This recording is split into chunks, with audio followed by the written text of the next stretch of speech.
Eu sou Inácio Loyola Brandão, sou escritor e jornalista.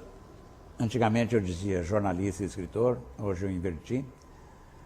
Tenho 73 anos, agora dia 31 de julho.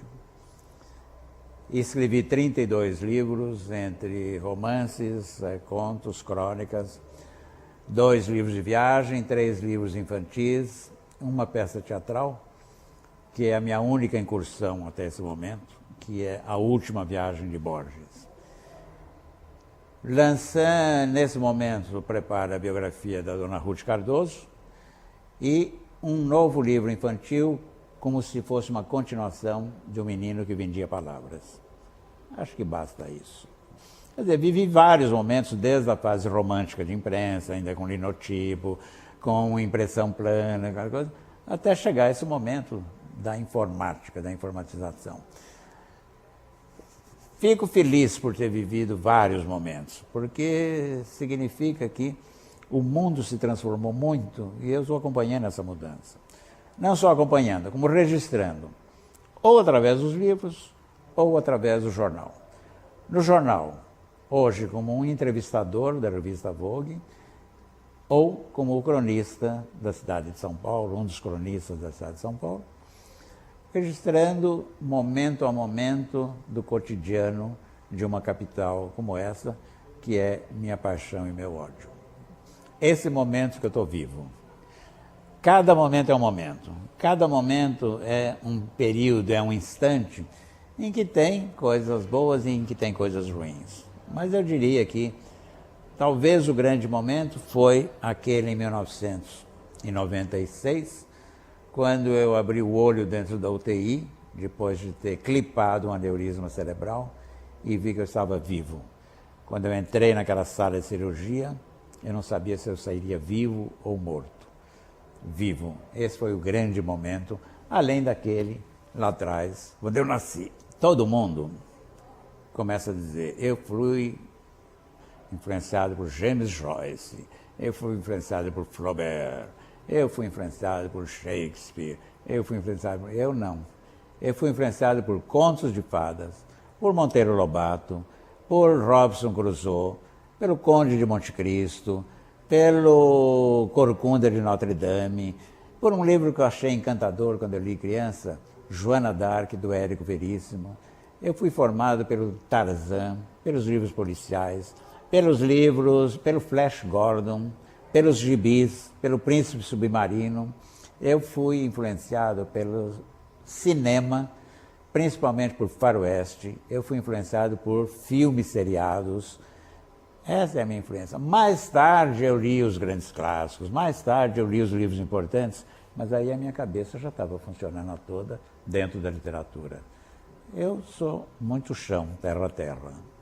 Na minha obra encaixa da seguinte maneira, eu primeiro quis ser um roteirista de cinema. Sonhava ser um diretor de cinema. No fim abandonei, reciclei os sonhos. Mas uma coisa você pode, se você lê um livro meu, um conto, ele tem uma influência no sentido de que é tudo imagem e de que é quase um roteiro assim, pronto para ser levado ao cinema, para ser adaptado. Pega aquilo e já passa para filme. Eu, no fundo, sou um escritor que continua a pensar que eu poderia ser um roteirista de cinema. A globalização está aí, é muito recente. A literatura brasileira continua preocupada em retratar o Brasil, em retratar o nosso meio, o nosso ambiente, as nossas pessoas. A globalização está lá.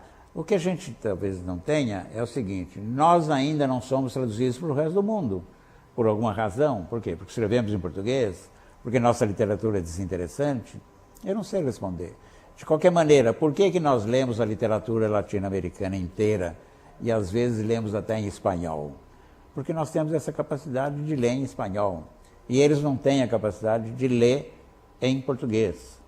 Por que a gente não tem o trânsito maior no mundo? Por que houve um momento em que a literatura brasileira parece que ia entrar na Alemanha, que foram os anos 80 e 90? Muda o mundo e aí a Alemanha e a Europa se interessam o quê? Pela queda do muro e pelo leste, e pelos grandes problemas leste, oeste, oriente. E a América Latina vai ficando isolada, porque a América Latina não evoluiu. A América Latina continua do jeito que era. O Brasil não, eu diria que o Brasil evoluiu e bastante.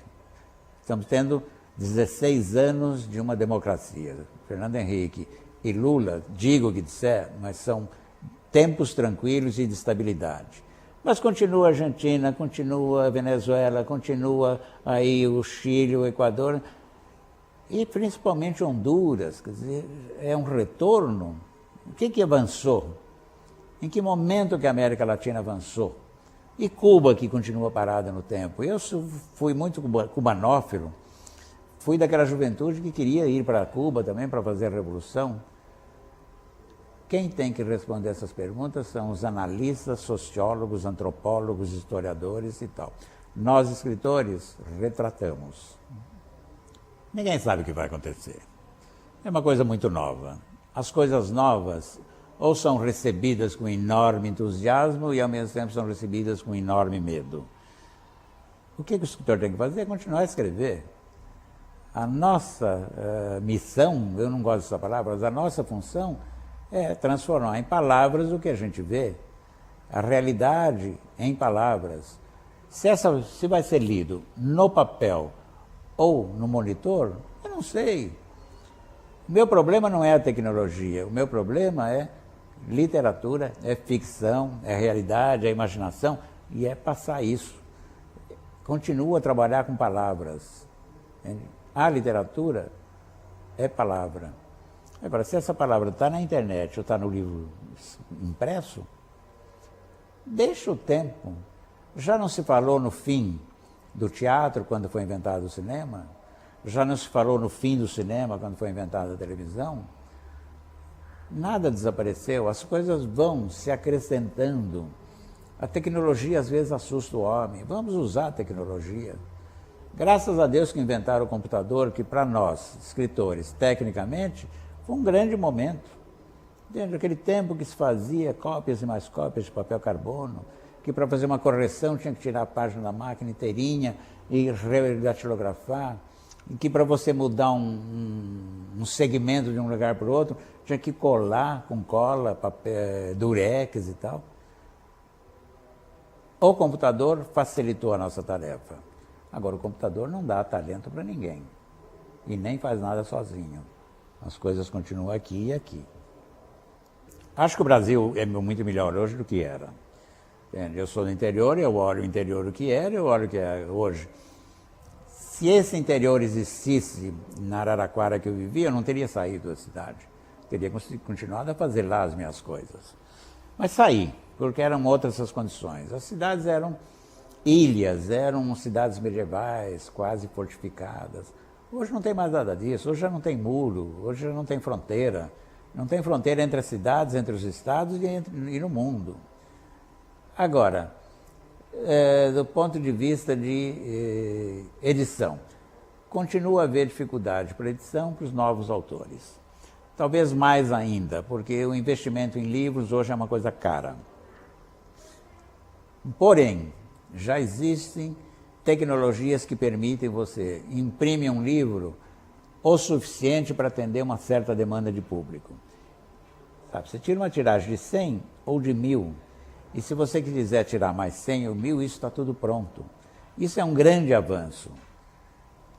Hoje, o jovem autor, que não é editado em livro, tem o seu blog, tem a sua maneira de se expressar, tem o seu meio, tem o seu veículo.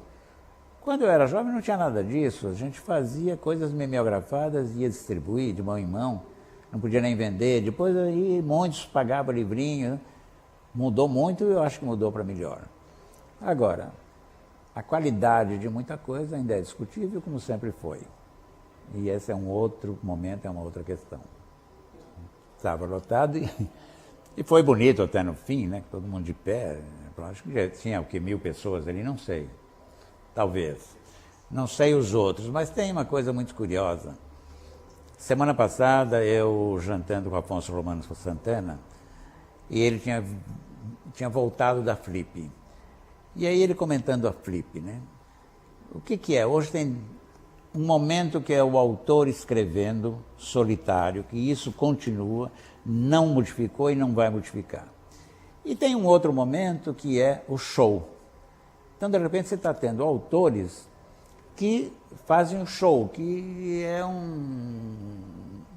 uma exposição. É válido? Eu acho que é válido. Nesse público hoje, provavelmente, mais 20 pessoas vão ler coisas minhas. É uma maneira de seduzir o público, é uma maneira de encantar. Literatura é um ato de conquista. Agora, eu sempre fui muito tímido e um dia eu comecei a falar e aí fui. E eu me divirto lá em cima. Quando eu estou lá naquele palco, eu falo coisas que me vêm à cabeça. Por quê? Porque aí transmite emoções e sentimentos. Talvez o autor moderno tenha que ser esse duplo. Aquele que trabalha, e esse momento em que ele trabalha, ele não pode jamais deixar de lado, que é o grande momento, é a única verdade dele, e o outro que é essa coisa, assim, esse contato. A gente nunca encontra o leitor. Esse é o momento que você vê o leitor. Quanta gente que chegou ali para mim, olha, nem tinha ideia como é que o sono era. Gente que fica pegando, gente que fica contente, que quer tirar foto, que quer um autógrafo de livro. Então, esse é uma coisa que antigamente não existia. O cara a cara com o leitor. O ator tem. O cantor tem. O autor começa a ter. Isso não quer dizer que autores que não são de palco são inválidos. Estou usando a palavra de propósito. Não. Continua a existir e continuam a funcionar, e grandes autores que não são de palco. É que eu tenho esse momento como prazer, como divertimento, como entertainer, como show, que eu jamais imaginei que um dia eu seria. Mas é gostoso estar lá em cima, porque vem da plateia uma energia que te mantém lá em cima. Não sei se, num determinado momento, eu falei assim, vou acabar. E aí teve assim um uá na plateia. Eu falei, bom, então acho que estão gostando. Porque eu falo o que me vem na cabeça, eu falo memórias, eu falo coisas, eu invento até sobre a minha vida. Fatos que nunca se passaram, mas que de repente, ali naquele momento no palco, é também um momento de criação. O que foi? Foi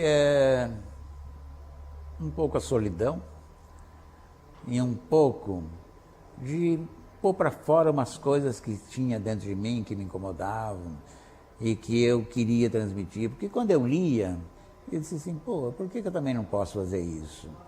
E aí, de repente, a leitura foi me conduzindo.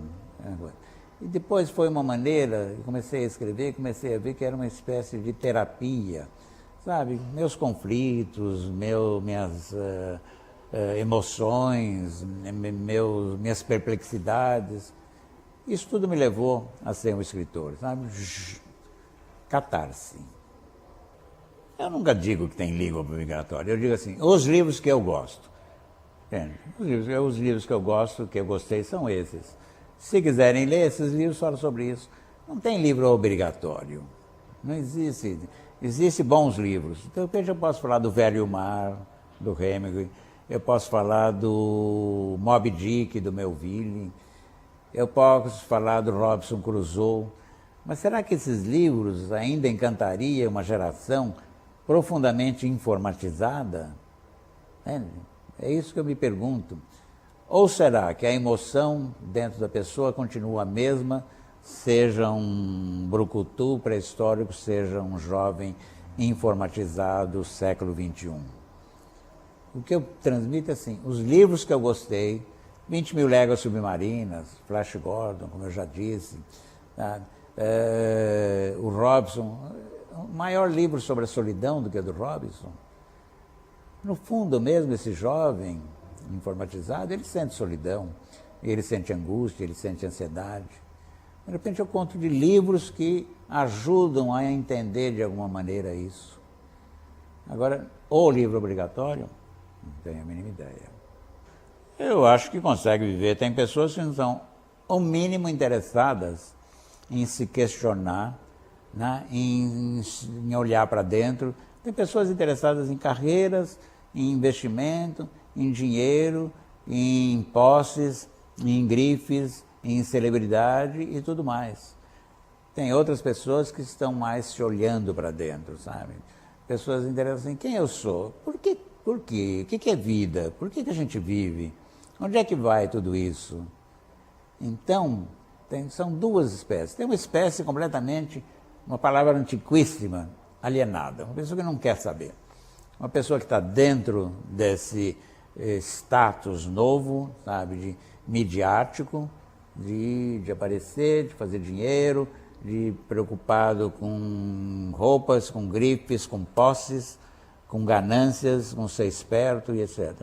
E tem pessoas preocupadas com o seu íntimo e com o seu interior. Tem gente para tudo. Tem gente que quer ser jogador de futebol para ser o Kaká e tal. Só pensa nisso. Tem talento ou não tem? Então, as pessoas continuam aí no mundo, no fundo, acho, procurando apenas um sentido que é por que eu vivo e o que é vida. Se não me desse prazer, eu não ia escrever. Por que eu vou fazer uma coisa que não me deu prazer? Não me deu, eu começo, muito livro eu começo, bloqueia, caio fora. Parei vários livros. Outros começam e eles engrenam, e eu vou daí para frente dotado de uma alegria e de uma felicidade imensa. Alguns foram necessários, como o Zero, que era um momento muito difícil da vida brasileira, sabe? Ditadura, opressão, medo, tudo aquilo. E esse livro foi uma espécie de... a bomba, eu não era terrorista, eu não era violento, mas aquela era a bomba que eu estava jogando naquele sistema. Quando eu fiz Não Verás País Nenhum, o que era? Eu estava olhando o mundo em volta e esse mundo aquecendo, e esse mundo calor, e esse mundo devastado, esse mundo poluído. E aí fiz uma fábula, uma metáfora, que hoje é mais real do que nunca, sabe? Um país sem árvores, sem rios, sem água, comida química, violência. Quando eu fiz O Beijo Não Vem da Boca, eu queria entender uma separação minha. Então é um livro de amor. Eu não entendi a separação, mas eu me libertei daquela dor que vinha dentro de mim. E acabou sendo um dos meus livros mais lidos. Por quê? Porque outras pessoas também querem entender separações, relações amorosas, querem entender a solidão, a incomunicabilidade. Então, cada livro eu fiz por um motivo, por uma necessidade e com imenso prazer. Porque aí eu ia me liberando daquilo.